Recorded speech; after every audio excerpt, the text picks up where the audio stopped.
Bonjour à tous et bienvenue dans la formation trading sportif de A à Z. Aujourd'hui, nouvelle vidéo et non pas des moindres, grosse vidéo, je vais te parler du stop loss et de l'effet de levier. Cette vidéo elle fait un petit peu suite à celle qu'on avait vue précédemment qui s'appelle Explose tes bénéfices où je te montre déjà un exemple de stop loss et d'effet de levier. Je parle aussi de stop loss et d'effet de levier dans la vidéo sur la méthode de trading sportif pré-match. Et tu as un exemple concret que tu as peut-être déjà pu télécharger ou que tu peux télécharger qui se trouve dans la description avec tes 3 premières fiches stratégie pour débutants ainsi qu'une étude de cas sur la méthode du trading sportif pré-match avec l'application d'un stop loss et d'un effet de levier. Enfin, on va parler ensemble du stop loss et de l'effet de levier. Alors, il faut savoir que c'est des termes qui nous viennent directement du monde du trading en bourse, le trading sur le forex, sur les devises et sur les marchés boursiers. Donc c'est quelque chose qui est déjà très utilisé dans le trading comme on le connaît plus communément. Et c'est aussi quelque chose qui est très dangereux. C'est vrai que si tu as pu t'intéresser un petit peu au trading boursier ou au forex, on te dit ok, effet de levier c'est bien, c'est un multiplicateur de tes bénéfices, mais il faut bien que tu puisses connaître ton marché et appliquer un stop loss, parce que oui, tu peux faire de beaux bénéfices, mais tu peux tout perdre d'un coup. Et on a déjà tous l'exemple en tête d'un reportage à la télé d'un trader qui gagnait pas mal d'argent et puis du jour au lendemain il a tout fumé parce qu'il avait un effet de levier beaucoup trop important et un stop loss mal adapté. Donc maintenant on va pouvoir adapter la méthode du stop loss et de l'effet de levier sur le trading sportif. Tu vas voir qu'il y a toujours autant de risques, ça peut être toujours aussi dangereux que le trading boursier, mais à moindre mesure, puisque la volatilité est plus faible que dans le monde boursier, au prorata du laps de temps évidemment, et en ayant une bonne connaissance du sport et du marché, il va être très facile d'adapter un effet de levier ainsi qu'un stop loss adéquat. Donc dans cette vidéo, je vais bien évidemment te parler du stop loss et de l'effet de levier, et ensuite on verra un petit exemple, une petite étude de cas pour voir le champ des possibilités. C'est parti!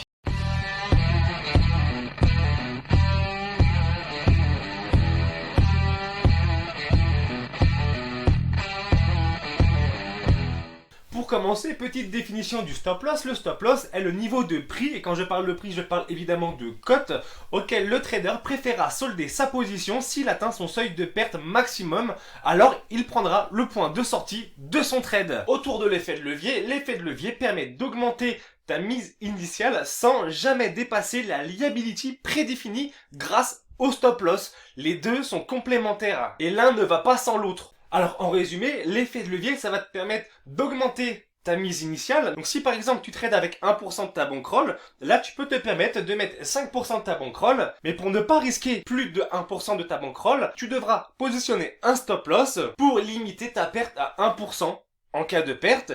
Et si ton trade est bénéfique, là tu multiplies tes bénéfices. C'est tout l'intérêt de l'effet de levier et du stop loss. Donc ça te permet d'augmenter ta mise initiale, augmente tes potentiels bénéfices, fonctionne sur un espace-temps donné. Évidemment, si tu poses 1% sur un marché, parce que tu veux risquer 1%, théoriquement, sur un marché de foot, si le match dure 90 minutes, tes 1%, tu acceptes de les perdre, tu peux les laisser 90 minutes, comme un pari classique, un pari lambda. En revanche, si tu mets un effet de levier, et que au lieu de mettre 1%, tu poses 5% de ta bankroll, mais que tu ne veux pas risquer plus de 1% de ta bankroll, dès que les 1% de pertes sont atteintes sur le marché, là, tu dois couper tes pertes et sortir du marché. Donc, tu n'attends plus les 90 minutes, tu attends l'espace-temps donné que la perte maximum arrive. Donc, selon ton trade, ça peut être à la mi-temps, peut-être à la 60e minute, peut-être à la 75e minute, et ainsi de suite. Ça va dépendre de ta stratégie, de ton effet de levier et du stop loss. Il est très important de ne jamais risquer plus que sa liability de base quand on emploie cette méthode. C'est très important parce qu'on a la facilité de craquer sur le marché en se disant bon bah j'atteins ma liability, je dois fermer mon trade avec mon stop loss, malgré que je vois sur les images que l'équipe est à 2 doigts de cartoucher et de me faire gagner mon trade. C'est un petit peu à double tranchant. Et du coup, il faut avoir un mindset de fer, savoir gérer ses émotions et ne pas tilter au dernier moment. Et ça va être vraiment la première erreur du trader lorsqu'il va employer pour la première fois le stop loss et l'effet de levier. Ça va être de ne pas respecter sa stratégie et ne pas respecter son stop loss. Et c'est clairement comme ça que tu fumes ta bankroll en 2-3 mouvements. Donc vraiment, je me répète, mais c'est très important, respecte toujours ton stop loss. Ensuite, dernier point, ça va être de connaître son marché sur le bout des doigts. Alors ça, je le répète à chaque vidéo, je le répète vraiment tout le temps, mais là, c'est d'autant plus important et on va le voir dans l'exemple qui va suivre. Donc dans cet exemple, ce petit cas pratique, on va partir avec un capital de départ de 1000 euros. En règle générale, notre liability maximum est de 5%. On ne risque jamais plus de 50 euros sur un marché. Mais là, on va employer la méthode de l'effet de levier et du stop loss. Et on va prendre un effet de levier de 10%, soit le double de la liability maximum. Et notre mise ne sera plus donc de 50 euros, mais de 100 euros. Néanmoins, on va mettre un stop loss de 5% qui respecte la liability maximum de base de 50 euros. Ça veut dire qu'on va miser 100 euros sur le marché, mais qu'on ne risquera pas plus de 50 euros sur le marché. Donc pour commencer, on va prendre un bac de l'équipe de Guingamp avec une liability de 50 euros en pré-match coté à 2. Donc là, on met pas d'effet de levier, on met pas de stop loss, on va déjà voir la simulation d'un trade avec sa liability maximum de base de 50 euros. Donc dans ce cas où on n'emploie pas d'effet de levier ni de stop loss avec une mise de 5%, donc de 50 euros, si Guingamp ouvre le score à la 35e minute, tu égalises tes bénéfices avec un lay à 1,4 et tu fais plus 20 euros de bénéfices quoi qu'il arrive à la fin du match. Ensuite, que se passe-t-il si aucune équipe n'ouvre le score? Et bah là, concrètement, on peut laisser notre trade courir jusqu'à la fin du match, parce qu'on sait jamais si Guingamp ouvrait le score à la 93e minute, c'est possible, et du coup là, il était possible de laisser le trade ouvert jusqu'à la fin du match, mais si à la fin il y a 0-0, on fait une perte de 50 euros, donc on respecte notre liability maximum, on n'a pas perdu plus que 5%, donc on est dans les clous, on est très bien. Maintenant, dans le cas où c'est l'autre équipe qui ouvre le score à la 35e minute, là tu égalises tes pertes avec un lay à 3,5 et tu es en perte de moins 21,5 euros quoi qu'il arrive dans le match. Et là, on peut voir que 21 euros, on est très loin des 5% de liability maximum de perte que l'on sait autoriser sur notre bankroll. On est à moins de la moitié, donc on pourrait potentiellement se dire pourquoi pas mettre un effet de levier ainsi qu'un stop loss pour qu'en cas de perte, je perde ma liability de 5%, mais qu'en cas de bénéfice, je booste mes bénéfices. Donc maintenant, on va voir ce qu'il se passe avec le cas pratique d'un effet de levier et d'un stop loss. Alors dans l'exemple où on prendrait un effet de levier de 10% de sa bankroll,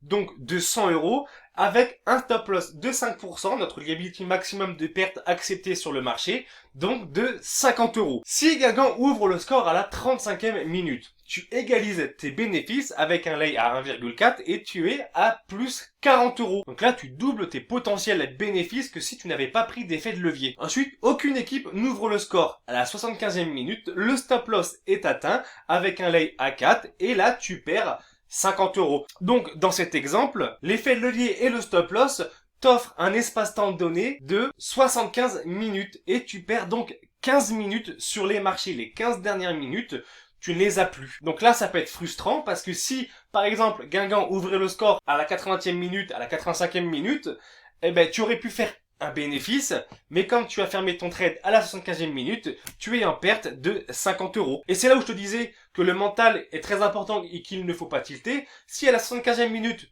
ton stop loss est atteint et que tu dois fermer ton trade et que tu vois Guingamp qui pousse et qui va cartoucher, mais là, t'as pas d'autre choix, mon poteau, que de fermer ton trade. C'est ton stop loss. C'est comme ça. Parce que si Guingamp pousse, mais que Guingamp ne marque toujours pas, qu'il y a 0-0 à la fin du match ou que l'autre équipe ouvre le score, eh ben là, tu vas perdre beaucoup plus que ta liability maximum de 5%. Ce sera peut-être du 7, 8, 9%. Et s'il y a 0-0, ce sera carrément 10%. Tu vas tout perdre. Donc, très important, respecte ton stop loss. Ça arrive à la 75e minute. Et bah, tu le prends. Ton analyse, il fallait prendre en compte cet effet de levier, ce stop loss. Et si dans ton analyse, c'était que Guingamp ouvre le score en première mi-temps, bon bah, ton analyse était mauvaise, puisqu'ici, à 0-0 à la mi-temps, Guingamp n'a pas ouvert le score. Ton analyse n'était pas bonne. Tu peux encore la rattraper à partir de la deuxième mi-temps jusqu'à la 75e minute. Mais si c'est pas le cas, s'il y a toujours 0-0, bon bah là c'est tant pis pour toi, si tu dois fermer ton stop loss. Et tant pis si Guingamp ouvre le score après. Troisième solution, l'autre équipe ouvre le score à la 35e minute. Tu égalises tes pertes avec un lay à 3,5 et tu perds 43 euros. Donc là, de la même manière que tu doubles tes bénéfices si Guingamp ouvre le score, si c'est l'autre équipe qui ouvre le score, là, tu doubles tes pertes. Mais là, on est à moins 43 euros, ça veut dire qu'on est encore en dessous, légèrement en dessous, des 5% de liability maximum qu'on accepte de perdre sur le marché. Donc, on rentre encore dans les clous, on est bon. Puisqu'on part du principe quand même que ton analyse est bonne et que c'est Guingamp qui doit bien ouvrir le score. Là où il y a un piège, et là, on en revient encore sur le point que je t'ai dit précédemment, où tu dois maîtriser tes marchés, ton analyse et ce que tu vois en direct à la télé, c'est admettons si l'autre équipe, par exemple, elle ouvrait le score en deuxième mi-temps à la 60e minute, 70e minute, et que là, tu dois égaliser avec tes pertes. Là, tu seras supérieur aux 5% de liability maximum que tu acceptes de perdre sur le marché. Tu seras peut-être à 6, 7, 8%, et là, tu seras au-dessus de ta liability maximum. Donc, deux solutions. Soit tu acceptes cette perte qui est au-dessus de tes pertes acceptées en te disant que sur le long terme, ça va se niveler et que tu atteindras finalement sur le long terme, voilà, les 5% de liability maximum risqué sur le marché. C'est possible sur le long terme, évidemment, puisque là, on a vu que si l'autre équipe ouvrait le score à la 35e minute, ça te fait moins 43 €, donc on est en dessous des 5%, donc potentiellement, voilà, sur le long terme, ça peut se niveler et tu peux te retrouver avec, en fin de saison, voilà, un risque de 5%. Ou alors, l'autre solution, c'est de ne pas attendre le stop loss à la 75e minute, mais de le prendre avant. Donc cette solution, tu la prendras seulement si tu vois que Guingamp galère à attaquer et à ouvrir le score, et que c'est l'autre équipe qui mène vraiment le match à sa sauce. Donc là, vraiment, on est encore dans de la pure connaissance de l'évolution de la cote sur le marché, donc connaissance du marché et connaissance du sport et de l'analyse que tu vois en direct, en live sur ton écran. Donc en résumé, grâce à l'effet de levier et au stop loss, tu peux booster tes bénéfices comme tu peux aussi booster tes pertes, ça j'ai oublié de le mettre, mais c'est vrai qu'il faut quand même se dire que tu boostes tes bénéfices comme tu peux booster tes pertes, hein. C'est pas une méthode magique. Tu vas sacrifier quelques minutes du match parce que le stop loss, bon bah peut-être qu'il sera atteint avant la fin du match, donc tu sacrifies du temps sur le match. Ça peut être du temps perdu bénéfique comme rageant. Dans l'exemple précédent, si Guingamp ouvrait le score à la 80e minute, tu auras pris ton stop loss en perte alors que tu aurais pu gagner finalement ton trade. Mais bon, ça peut être bénéfique aussi parce que si c'est l'autre équipe qui ouvre le score à la 80e minute, mais là tu te retrouves avec une perte qui est moindre que si tu n'avais pas pris le stop loss. Donc voilà, c'est un juste équilibre, et on le voit juste en dessous avec le point, il faut trouver le juste équilibre dans cette méthode, cette stratégie d'effet de levier et de stop loss, car sans ça tu vas au casse-pipe. Ensuite, en théorie, tu peux augmenter ton effet de levier à l'infini, enfin je veux dire à l'infini, tu peux, voilà, ne mets pas non plus un all-in, tu mets pas toute ta bankroll sur un marché en disant je fais un effet de levier. Non, ça c'est complètement con. Mais selon l'équilibre que tu trouves sur le marché et sur le match et ta stratégie, tu peux adapter ton effet de levier à n'importe quel montant. Néanmoins, je te préconise de ne pas aller au-dessus de 30% sur des marchés peu volatiles. C'est-à-dire que des marchés qui sont très volatiles, là tu ne penses même pas à mettre 30%, tu mets 10, 15, grand maximum 20%. Ne fais pas le fou, à moins de connaître le marché sur le bout des doigts et être un tueur en trading, ne prends pas de risques inconsidérés. Ce serait dommage que tu te lances avec du stop loss et de l'effet de levier et que dès le premier trade, tu flingues ton capital de 30-40%. Voilà, donc vas-y tranquille, avec parcimonie et progressivement. Voilà pour cette vidéo les amis. Alors il faut bien comprendre que c'est pas une technique magique, hein, le stop loss et l'effet de levier.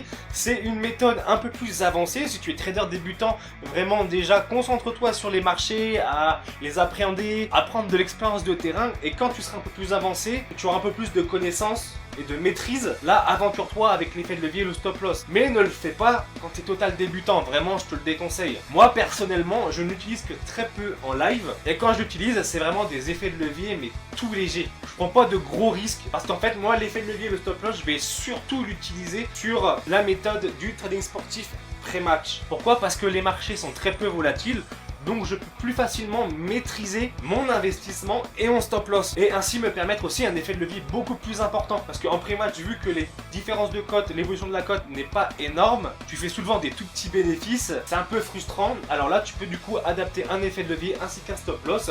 Et si tu veux en savoir plus, télécharge l'étude de cas qui se trouve dans la description et tu vas voir ce qu'il est possible de faire avec un match de rugby. Donc voilà, en conclusion, si cette technique est bien maîtrisée, tu vas pouvoir faire de jolis bénéfices supplémentaires.